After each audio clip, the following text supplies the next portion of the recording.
Hi అండి. అందరికీ నమస్తే. నా Ravan part 1 get out from my office.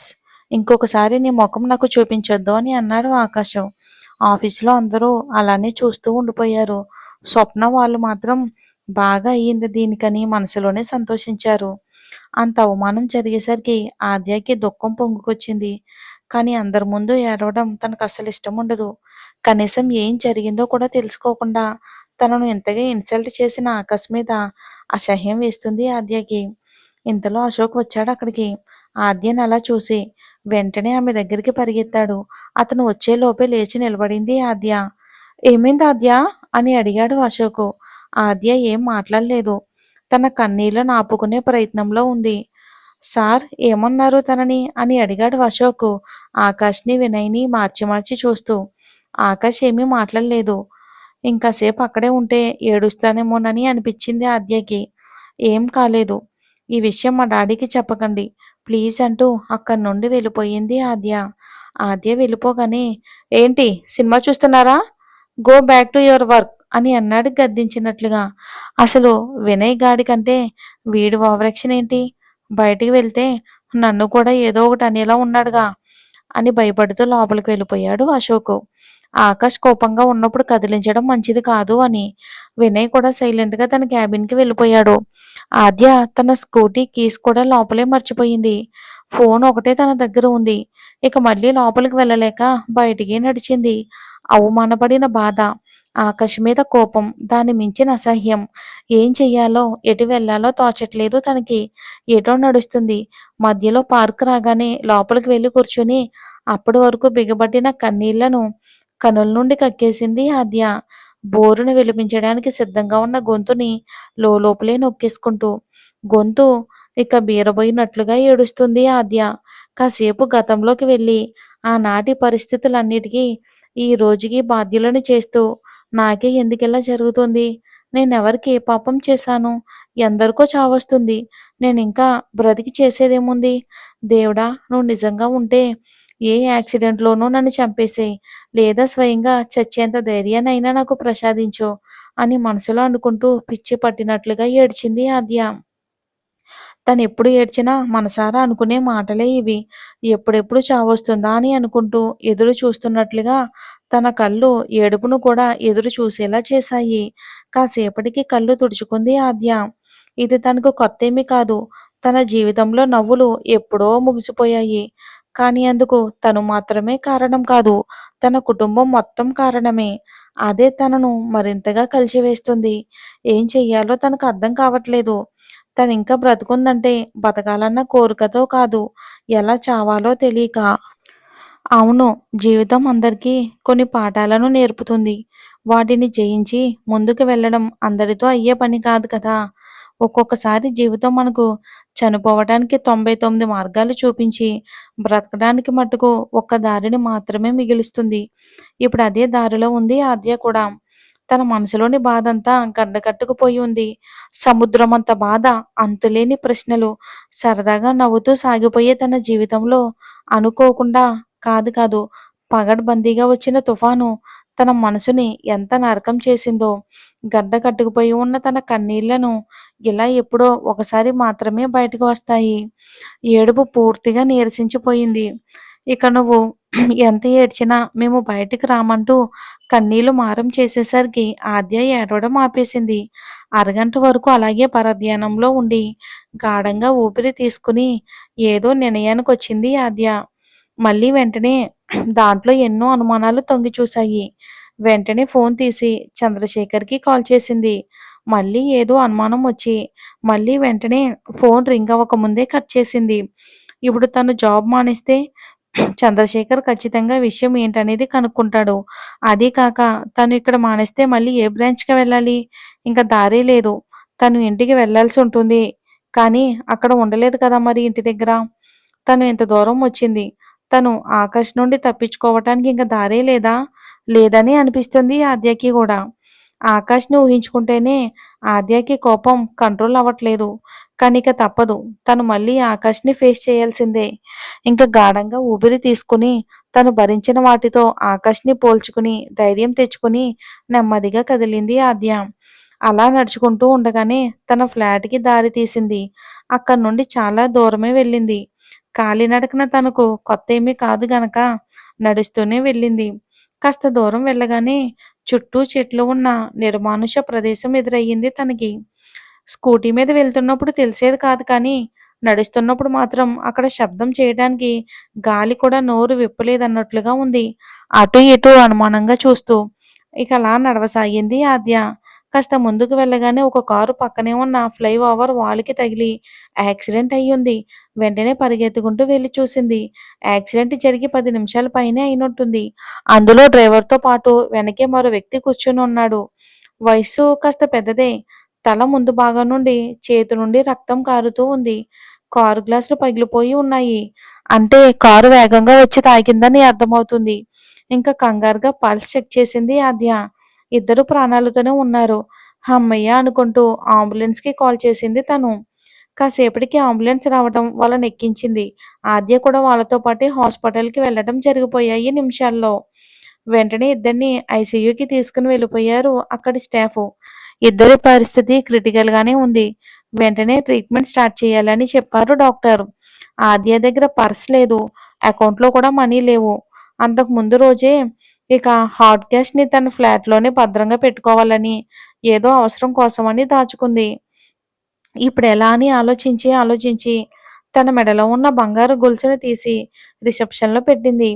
అది ఆద్యకి ఎంతో ఇష్టమైన గొలుసు. తను ఇంటర్‌లో కాలేజ్ ఫస్టొచ్చినప్పుడు ఎంతో మురిసిపోయి తన తండ్రి చంద్రశేఖర్ ఇది నీకు మేమిస్తున్న గోల్డ్ మెడల్ అంటూ ఆద్య చేతికిచ్చిన చైన్ అది. ఎట్టి పరిస్థితిలోనూ తను తన మెడ నుండి దాన్ని తీయడానికి ఇష్టపడదు. కొన్నిసార్లు ఆ గొలుసుని చూస్తూ ఉంటే తనకనిపిస్తుంది. తన ఒంటి మీద ఎన్ని ఆభరణాలు ఉన్నా ఆ ఒక్క గొలుసుతో సరితూగవని. అలాగే అసలేమీ లేకపోయినా ఆ చైన్ ఒకటి చాలు అని. కానీ మరి ఇప్పుడు తప్పదు. మనిషి ప్రాణం ముందు ఏదీ విలువైంది కాదు కదా! ఆ గొలుసు మరో మనిషి ప్రాణం నిలబెడితే తనకి ఇంకేం కావాలి? ఆ సంతృప్తి చాలు అని అనుకుంది ఆద్య మనసులోనే. దాదాపు 2 గంటల తర్వాత ఆ పెద్దాయన కళ్ళు తెరిచాడు. ఇంక డాక్టర్ చెప్పడంతో వెంటనే లోపలికి పరిగెత్తింది ఆద్య. అంకుల్ మీకిప్పుడు ఎలా ఉంది? అని అడిగింది ఆద్య కంగారుగా. ఐ యామ్ ఆల్రైట్ అమ్మా. థాంక్ యూ అమ్మా. మమ్మల్ని టైంకి తీసుకొచ్చినందుకు అని అన్నాడు ఆ వ్యక్తి. No problem uncle. మీరు బాగున్నారుగా నాకదే చాలు. మీ వాళ్ళెవరికైనా ఇన్ఫార్మ్ చేద్దామనుకుంటే మీ మొబైల్ నంబర్ కూడా అక్కడ లేదు అని అంది. నా మొబైల్‌తో సహా నా సీక్రెట్ కార్డ్స్ అన్నీ కూడా నా పర్సనల్ బ్యాగ్‌లోనే ఉంటాయి. అది కార్‌లో ముందు వైపు ఉంటుంది అని అన్నాడు ఆ వ్యక్తి. ఆద్యకి అర్థమయింది. It's okay uncle. మీ వాళ్ళు నంబర్ చెప్పండి. నేను కాల్ చేసి విషయం చెప్తాను అని అంది తను ఫోన్ తీస్తూ. అప్పుడే ఒకతను రూమ్‌లోకి వచ్చాడు. సార్ మీరు చెప్పిన బ్యాగ్ అంటూ బ్యాగ్‌ని పక్కనే ఉన్న టేబుల్ మీద పెట్టి వెళ్ళిపోయాడు. ఆ బ్యాగ్ తీసుకో అన్నట్లుగా ఆ వ్యక్తి సైగ చేయగా ఆద్య ఆ బ్యాగ్‌ని అందుకుంది. అందులో నుండి ఫోన్ తీసింది. ఫోన్ పాస్వర్డ్ ఆ వ్యక్తి చెప్పగా దాన్ని ఓపెన్ చేసింది ఆద్య. అందులో అక్కి అనే నంబర్‌కి కాల్ చేసి విషయం చెప్పమ్మా తనొస్తాడు అని అన్నాడు ఆ వ్యక్తి. అక్కి అంటే అని అడిగింది ఆద్య నంబర్‌కి డయల్ చేస్తూ. మా అబ్బాయి అని అన్నాడు ఆ వ్యక్తి. ఆకాష్‌కి కాస్త కోపం తగ్గింది అని నిర్ధారించుకున్న తర్వాత రేయ్ అక్కి! నువ్వు చేసింది అస్సలు కరెక్ట్ కాదురా అని అన్నాడు వినయ్. వినయ్ ఏం చెప్తున్నాడో అర్థమైనా సరే కానట్లుగా సీట్లో వెనక్కి తిరిగి కళ్ళు మూసుకుని చేతులు జుట్టులోనికి పోనిచ్చి హ్మ్. దేని గురించి అని అడిగాడు ఆకాషు తెలియలేనట్లుగా. ఇంక యాక్టింగ్ చేయకురా ఆద్య గురించి అని అన్నాడు వినయ్ ఒకింత కోపంగా. నా స్టాఫ్‌ని దానిష్టం వచ్చినట్లుగా కొడితే నేను చూస్తూ ఊరుకోవాలా? ఇది నా ఆఫీసు. అయినా దాని పెత్తనమేంటి? కొంచెం కూడా చెల్లనివ్వను నేను. అని ఎంత పొగరో చూడు దానికి.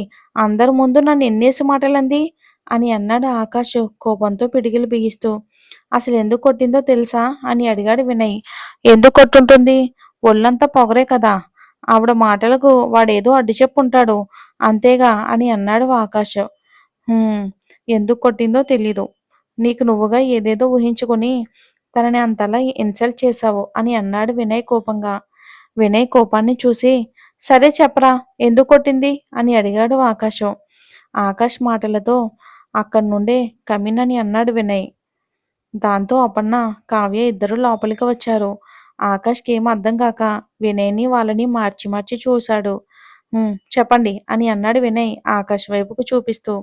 అప్పటికే ఆకాష్ కోపాన్ని చూసి జడ్చుకుని ఉన్న అపర్ణ కావ్య వాళ్ళకి ఎలా మొదలు పెట్టాలో తెలియక ఒక్కసారిగా తడబడ్డారు. కమాన్ చెప్పండి అని అన్నాడు వినయ్ ఒకంత కోపంగానే. దాంతో వాళ్ళు భయపడిపోయి, అవును సార్, ఇందులో ఆద్య తప్పేమీ లేదు. ఆ కృష్ణ అస్సలు మంచివాడు కాదు. వాడొక ఉమనైజర్. కనిపించిన అమ్మాయిలనల్లా ఏడిపించడమే వాడి లక్ష్యం. టేబుల్ కింద ఫోన్ పెట్టి అసభ్యకరంగా ఫోటోలు తీసి చూసి ఆనందించే నీచమైన మెంటాలిటీ వాడిది. చెప్పలేని విషయాలను కూడా ఇక తప్పక తల దించుకుని చెప్తుంది అపర్ణ. ఈరోజు లేడీస్ వాష్రూంలో ఫోన్ కెమెరా పెట్టడానికి ప్రయత్నించాడు అని అంటూ ఆపింది అపర్ణ. అపర్ణ మాటలతో ఆకాష్కి కృష్ణ మీద పిచ్చ కోపం వచ్చింది. తన ఆఫీస్లో కొంచెం కూడా భయం లేకుండా వాడు అలా చేస్తూ ఉండడం విని ఒళ్ళు మండిపోయింది. కానీ కాస్త శాంతంగా ఆలోచించసాగాడు. కృష్ణని కొట్టి ఆఫీస్ నుండి తీసేసినా వాడు మరో ఆఫీస్లో జాయిన్ అవుతాడు. అక్కడ ఇలాంటి పని చేస్తాడు అని ఆలోచించి వెంటనే తనకు తెలిసిన లోకల్ ఎస్ఐకి కాల్ చేశాడు ఆకాషు. అపర్ణ కావ్యాలను కూర్చోమన్నాడు. ఆ ఎస్ఐకి విషయం అంతా చెప్పి త్వరగా రమ్మన్నాడు. ఇంకా కాల్ కట్ చేశాక, మన ఆఫీస్లో ఎవరినెవరిని వాడు హెరాస్ చేశాడు వాళ్ళందరి పేర్లతో కంప్లీట్ రాసివ్వండి. ఈ దెబ్బలతో వాడు ఇంకెక్కడ జాబ్ రాకుండా చేసి వాడికి తగిన బుద్ధి చెప్తాను అని అన్నాడు వైట్ పేపర్ ఇస్తూ. అపర్ణ కంప్లైంట్ అంతా రాసింది అనుమానంగా ఆకాష్ వైపు చూస్తూ.